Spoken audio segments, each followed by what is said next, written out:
Welcome, dear friends. I'm Tama.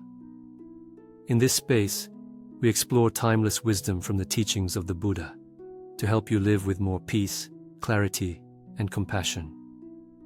Whether you're here to reflect, learn, or simply slow down, you are in the right place. So, take a deep breath, and let's begin. What if I told you that the very thing you're trying to escape is actually your greatest teacher? That moment when your heart races because you don't know what's coming next. When your mind spins through endless what-ifs. When it feels like you're standing at the edge of a cliff, blindfolded. What if that is exactly where you're meant to be? We often think of uncertainty as something to conquer or eliminate. But in truth, it may be one of the most sacred invitations we'll ever receive. In today's reflection, we'll walk together into the fog, gently, openly, and begin to explore the art of embracing uncertainty, not with forced optimism, but with the quiet strength of presence, not to tame it, but to learn from it, to meet it, to soften into it, to listen. When I was much younger, I believed peace was found by securing all the right answers. Now, I understand. Real peace begins the moment we stop demanding certainty. Let's begin with this simple, liberating truth. Control is an illusion. Even as you listen right now, your body is orchestrating 1,000 miracles on your behalf. Your heart beats, your lungs expand and contract.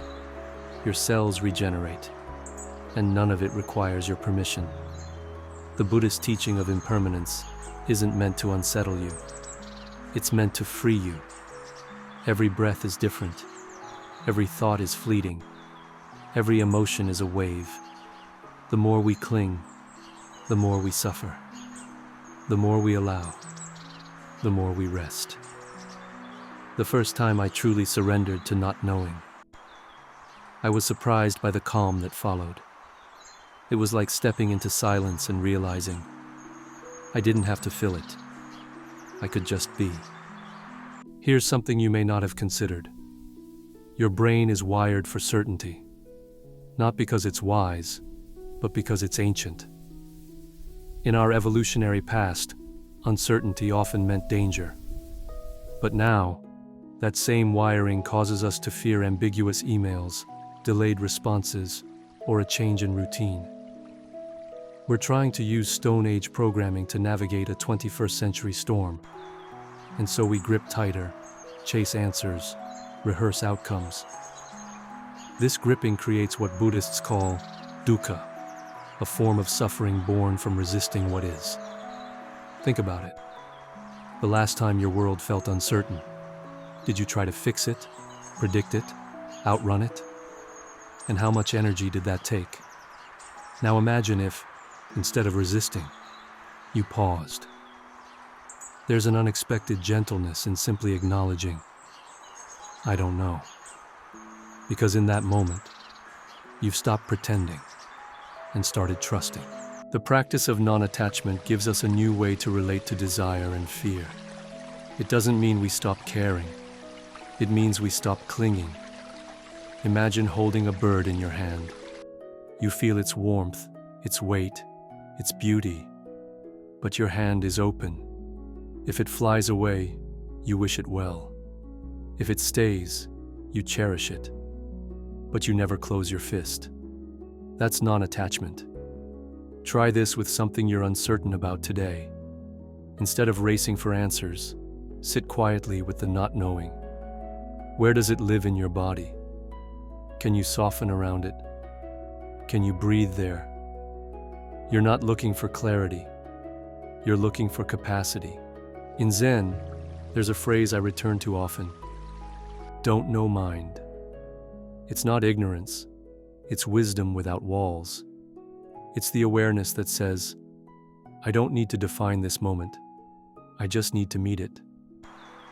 I remember once standing under a gray sky, uncertain about a major decision.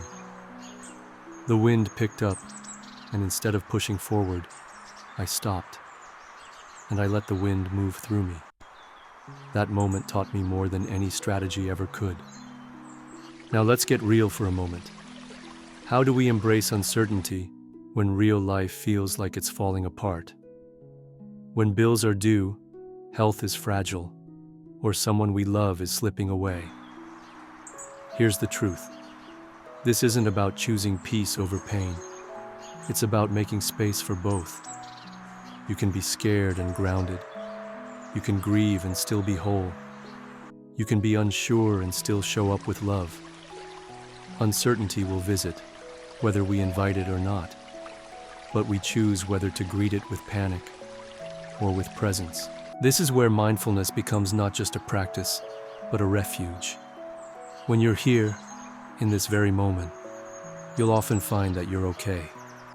Not perfect, not invincible, just okay. And from that okayness comes great strength. When we stop fighting what we can't control, we become like a seasoned surfer, riding waves we can't predict, but learning to move with them gracefully. Uncertainty is not the enemy. It is the teacher. It is the path. And, if you're willing, it can be the beginning of something deeply sacred. As we close, I invite you to consider, what if the experiences you fear the most are actually shaping the version of you who is most free? What if uncertainty isn't here to destroy your peace, but to deepen it? To help you trust not in outcomes, but in your own quiet, resilient heart? Let me know in the comments. What's one area of your life you're learning to hold with curiosity instead of fear?